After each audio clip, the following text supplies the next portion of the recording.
સુરતની લિંબાયત પોલીસે બાતમીના આધારે અશોક લેલેન્ડ કંપનીના ટેમ્પોમાં લઈ જવાતા ઇંગ્લિશ દારૂ સાથે એકની ધરપકડ કરી 1.15 લાખના દારૂ સાથે ટેમ્પો કબજે લીધો હતો।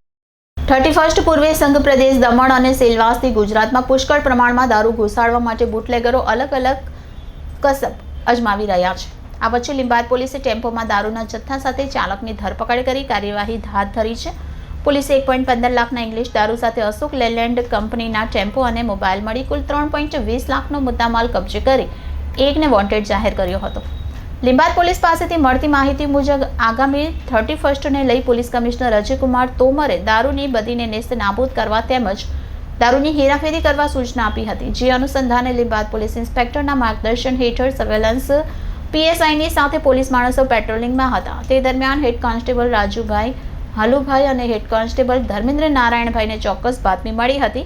જેના આધારે પોલીસ ટીમ અશોક લેલેન્ડ કંપનીના ટેમ્પોમાં લઈ જવાતો ઇંગ્લિશ દારૂ ઝડપી પાડી ₹1.15 લાખના ઇંગ્લિશ દારૂ સાથે અશોક લેલેન્ડ કંપનીના ટેમ્પો અને મોબાઈલ મળી કુલ 3.20 લાખનો મુદ્દામાલ કબજે કરી એકને વોન્ટેડ જાહેર કર્યો હતો।